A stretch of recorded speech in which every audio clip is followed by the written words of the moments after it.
En exclusivo para Abrazo de Gol nos dimos el gustazo de hablar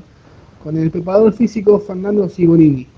que nos cuenta cómo surgió ser profe, su llegada a Diego Maradona y recuerda el Mundial 86, 90 y 94. ¿Te lo vas a perder? Bueno, Gonzalo, te voy a empezar a responder las preguntas por cualquier cosa y si querés ampliarlas, en mi libro, eh, Fútbol llamado a la rebelión, la deshumanización del deporte,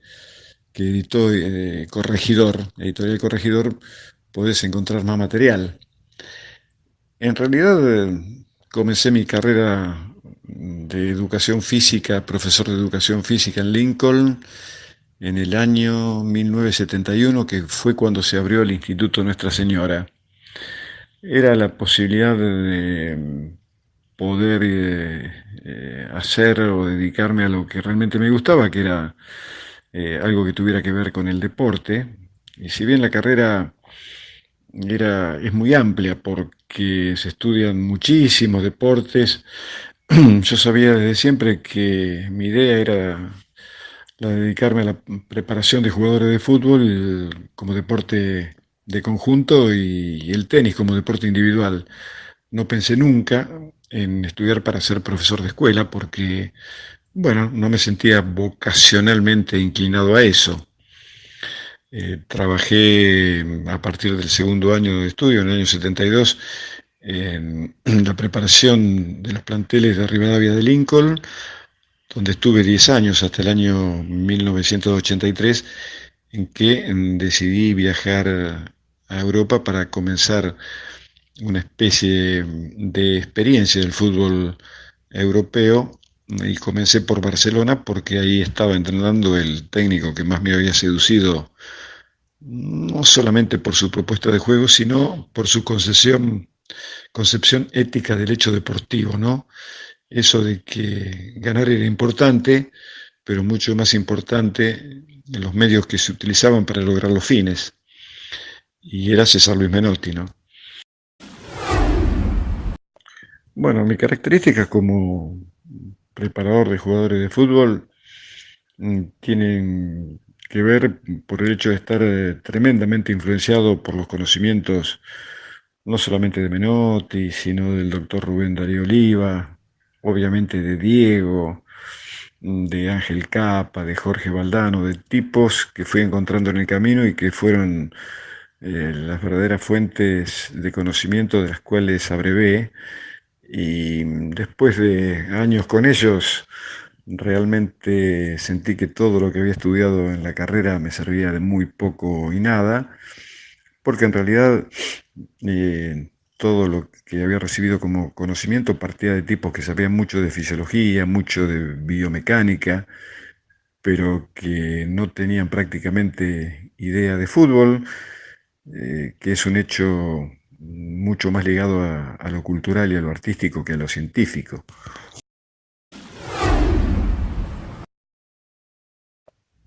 Bueno, la llegada al 86 tuvo que ver con el hecho de que a partir de noviembre del 83 comencé a trabajar, a ayudar a Diego en su recuperación dinámica de la lesión que sufrió el 24 de septiembre del 83 en el partido con el Atlético de Bilbao, por el golpe que recibió de Andoni Goicoechea. A partir de ahí estuve cerca de 11 años con Diego y una de las cosas que él le propuso a Bilardo, no creo que se la haya impuesto, pero si la propuso y Bilardo aceptó, fuera que yo formara parte del plantel, que estuviera permanentemente con él, ya que tenía bastante tiempo trabajando junto a él y bueno, fue por una decisión de Diego y la aceptación de Bilardo, obviamente. No, bueno, el equipo que en ese momento viajó a México lo hizo en medio de un descontento generalizado porque los resultados previos habían sido muy malos, pero eso sirvió para que el plantel se fortificara sabiendo que estaban solos. Además estaba compuesto por jugadores de amplia experiencia, como Daniel Pasarela, como el gringo Justi, bueno, el mismo Diego. Así que eso fue, creo que la llave que más ayudó para unirlos y para pelear juntos por ese sueño que parecía inalcanzable, utópico y que después se concretó en fantástica realidad.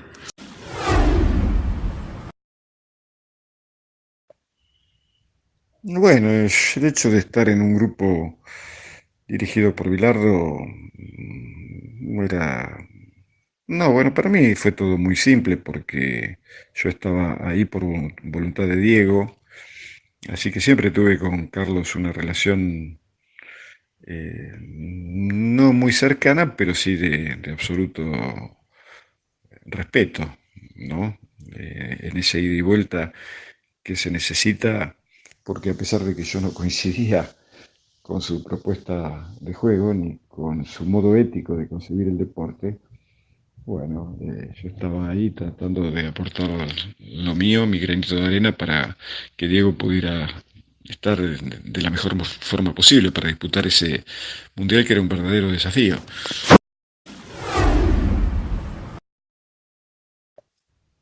He tenido varias anécdotas. La primera que recuerdo es cuando Argentina tenía que jugar con Brasil en el año 90 y esa mañana lo fui a despertar yo por pedido del hermano, ya que tenía que entregarle las entradas para ir a ver el partido. Y bueno, rompiendo la cábala, yo nunca fui afecto a eso porque generalmente Carlos elegía el momento de levantarse, pero ese día le rompí la rutina y la costumbre y lo desperté yo. Y después cuando se ganó el partido recuerdo que le dije, ahora no me vengas con eso de que te despierte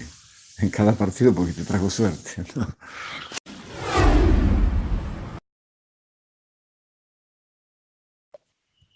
Bueno, los dos goles, mira, yo estaba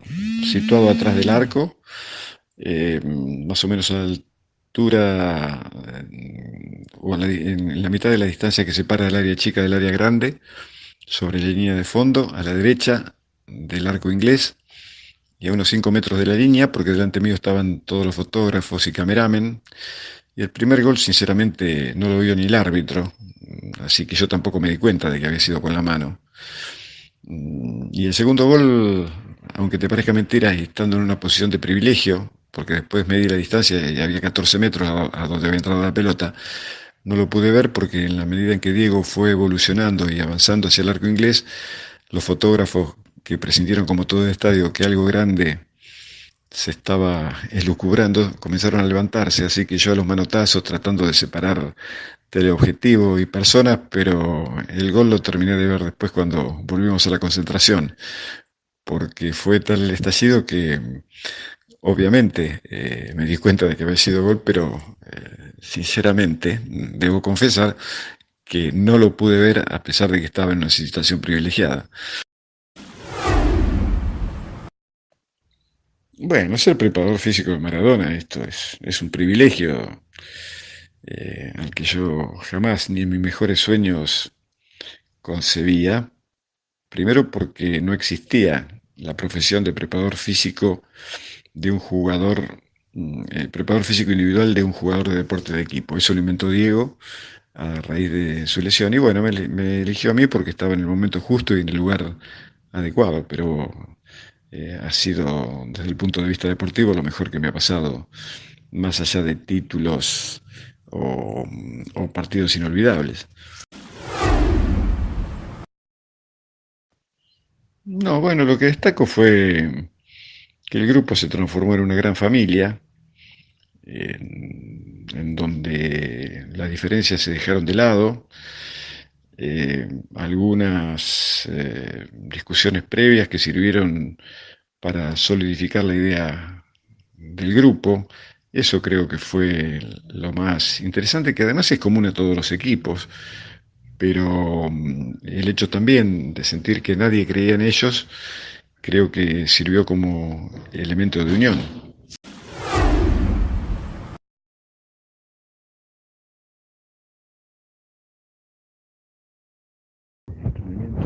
Comité Olímpico Nacional de Italia, y además Diego cuando salía a jugar tenía que infiltrarse, y eso lo sumió en una profunda angustia porque había hecho un trabajo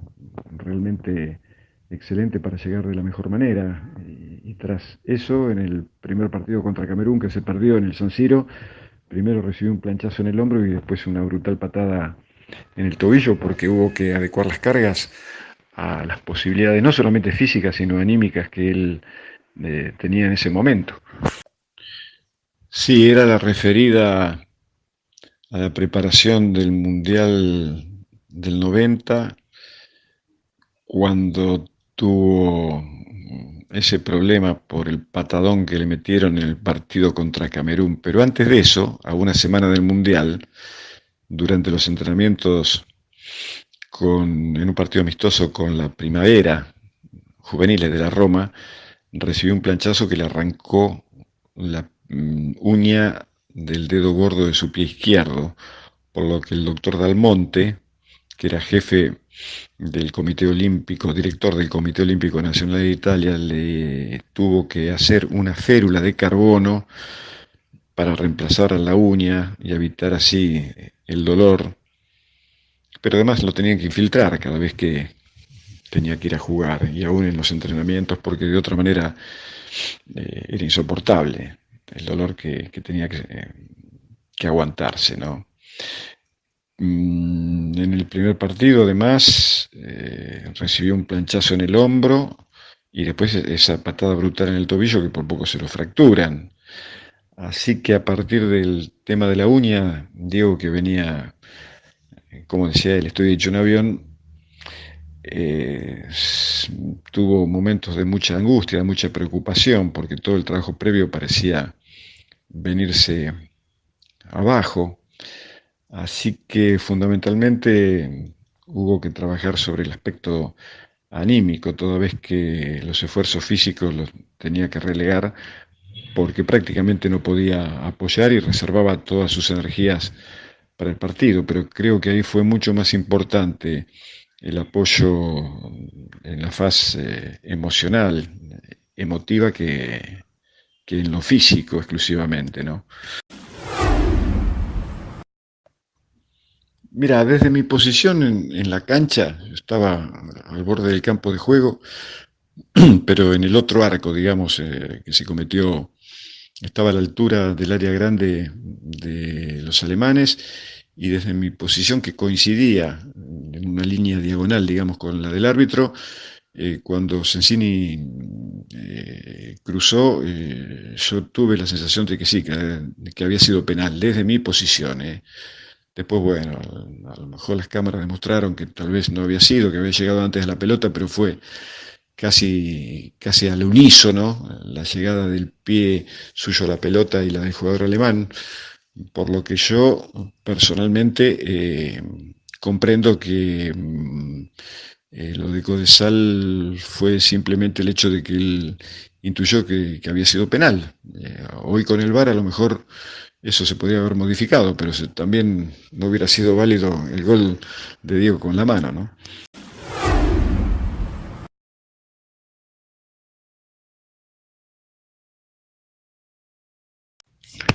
Bueno, en relación al Mundial del 94, Diego había sido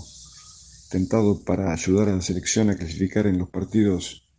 eliminatorios contra Australia, de repechaje, y tras eso comenzamos a trabajar en La Pampa, en una estancia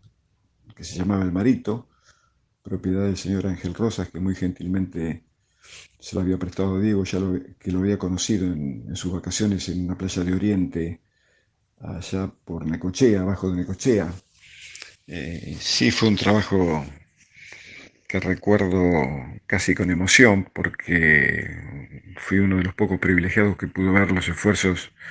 brutales que hizo Diego para llegar de la mejor manera a ese mundial y fue una de las etapas que recuerdo también con más cariño.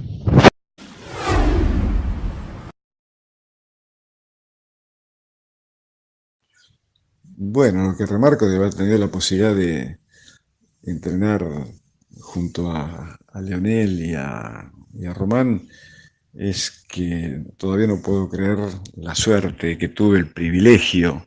desmesurado, exagerado, de haber salido de Rivadavia de Lincoln